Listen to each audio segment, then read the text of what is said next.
ناظرین، دیوار ڈرامے میں اب کچھ نیا ہونے والا ہے۔ ایک طرف ماریا علی کو کھونے کے غم سے باہر نہیں نکل پا رہی، دوسری طرف نازنین اسے جینے بھی نہیں دے رہی، اور اب ایسا لگتا ہے کہ ماریا کے ایک معمولی سے رد عمل کو بنیاد بنا کر اسے دوبارہ اسی گھر سے نکالنے کی کوشش کی جائے گی۔ لیکن سب سے بڑا سوال یہ ہے کہ کیا ماریا کی زندگی میں فہد کی انٹری ہونے والی ہے، اور اگر ایسا ہوا تو کیا فہد واقعی ماریا سے شادی کرنا چاہتا ہے، یا اس کے پیچھے بھی عافیہ کو حاصل کرنے کی کوئی سازش ہے؟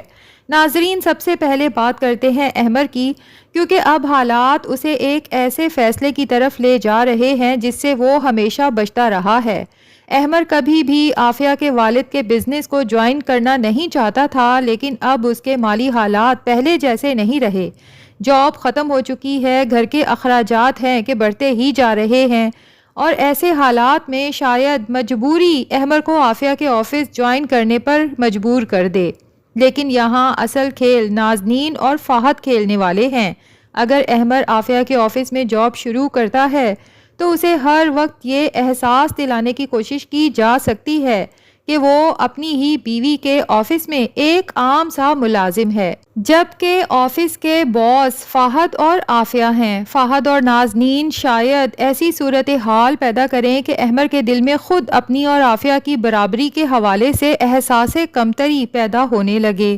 ممکن ہے احمر کے ذہن میں یہ بات بھی ڈالی جائے کہ عافیہ جیسی لڑکی کے لیے فہد جیسا امیر اور کامیاب شوہر ہی مناسب تھا، جبکہ وہ خود اس کے آفس میں ملازمت کر رہا ہے۔ اور اگر احمر کے ذہن میں یہ شک پیدا ہو گیا کہ شاید عافیہ اور فہد ایک دوسرے کے زیادہ قریب آ رہے ہیں، تو پھر یہ چیز عافیہ اور احمر کے رشتے کو مزید کمزور کر سکتی ہے، اور یہی تو فہد چاہتا ہے۔ دوسری طرف ماریا کے معاملے میں حمزہ کی بات بالکل درست نظر آتی ہے۔ وہ جانتا ہے کہ اس گھر کے حالات پہلے ہی خراب ہیں، بلال اور شارق کی آپس میں بھی نہیں بنتی، اور وہ دوسروں کو بھی سکون سے رہنے نہیں دیتے، جبکہ نازنین کی حرکتیں الگ مسئلہ بنی ہوئی ہیں۔ اسی لیے حمزہ ماریا کو مشورہ دیتا ہے کہ اب اسے ان کے ساتھ رہنے کی بجائے حمزہ اور سعدیہ کے گھر چلے جانا چاہیے، لیکن ماریا اپنی ضد پر قائم ہے۔ وہ کہتی ہے کہ وہ یہیں رہے گی کیونکہ یہاں احمر بھائی اور عافیہ بھابھی بھی تو موجود ہیں۔ ماریا شاید یہ نہیں سمجھ رہی کہ اس کے اس فیصلے کا نقصان صرف اسے نہیں بلکہ حمزہ کو بھی اٹھانا پڑ رہا ہے۔ حمزہ ماریا کو اپنی چھوٹی بہن سمجھتا ہے، اس لیے اس دکھ کی گھڑی میں اسے اکیلا نہیں چھوڑنا چاہتا۔ وہ بار بار اس کا حال پوچھنے چلا آتا ہے، لیکن ایک بار پھر گھر کے باہر اس کا سامنا بلال سے ہو جاتا ہے۔ بلال حسب معمول حمزہ سے بدتمیزی شروع کر دیتا ہے۔ اسے حمزہ کی بڑی گاڑی بھی کھلتی ہے اور وہ طنز کرتا ہے کہ کیا اب گھر کے باہر بھی قبضہ کرنے کا ارادہ ہے۔ حمزہ بہت تحمل سے کہتا ہے کہ اس کا بحث کرنے کا کوئی ارادہ نہیں، وہ یہاں صرف ماریا سے ملنے آیا ہے۔ لیکن بات بڑھتی ہے اور حمزہ جب بلال کو اپنے سامنے سے ہٹاتا ہے تو بلال دیوار سے جا ٹکراتا ہے۔ اسے زیادہ چوٹ تو نہیں لگتی، لیکن اس کی انا کو ضرور چوٹ لگ جاتی ہے، اور یہی ذلت بلال کو ایک اور حرکت کرنے پر مجبور کرتی ہے۔ وہ غصے میں اینٹ اٹھاتا ہے اور حمزہ کی مہنگی گاڑی کی ونڈ سکرین توڑ دیتا ہے۔ واقعی حمزہ پر ترس آتا ہے۔ جب سے اس کی سعدیہ سے شادی ہوئی ہے، ایسا لگتا ہے جیسے اس کے سکون کا ایک دن بھی مکمل نہیں ہوا۔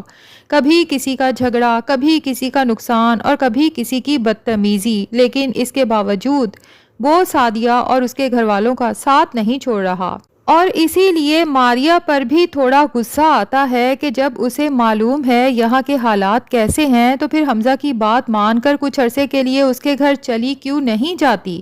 لیکن ابھی ماریا خود اپنے غم میں ہے، اور اسی غم کے دوران نازنین اس کے زخموں پر نمک چھڑکنے پہنچ جاتی ہے۔ نازنین ماریا سے انتہائی بے حسی سے کہتی ہے کہ تم اتنا کیوں رو رہی ہو؟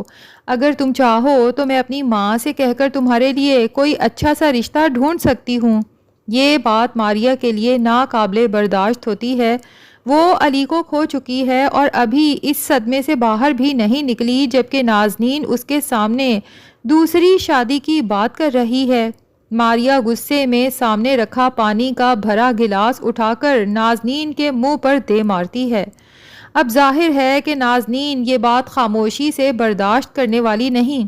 گھر میں ہنگامہ ہوگا، نازنین کو سپورٹ کرنے والے بھی سامنے آئیں گے اور ممکن ہے اسی واقعے کو بنیاد بنا کر ماریا کو گھر سے نکالنے کی بات دوبارہ شروع ہو جائے، اور یہی وہ موقع ہو سکتا ہے جہاں عافیہ کے ذہن میں ماریا کی شادی کا خیال آتا ہے، کیونکہ ماریا نہ حمزہ کے گھر جانا چاہتی ہے اور نہ ہی موجودہ گھر کے حالات اس کے لیے سازگار ہیں۔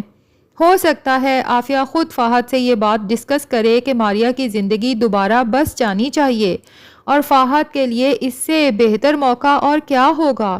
فہد فوراً ماریا سے شادی کی حامی بھر سکتا ہے، لیکن یہاں اصل سوال یہ ہے کہ کیا فہد واقعی ماریا کو چاہتا ہے؟ ہم سب جانتے ہیں کہ ایسا نہیں ہے، اور یہ رشتہ ماریا کے لیے ایک اور امتحان بن سکتا ہے، کیونکہ بعد میں جب ماریا کو معلوم ہوگا کہ فہد نے اسے صرف عافیہ تک پہنچنے کے لیے استعمال کیا تھا تو اس کے لیے یہ علی کی موت کے بعد دوسرا بڑا صدمہ ہوگا۔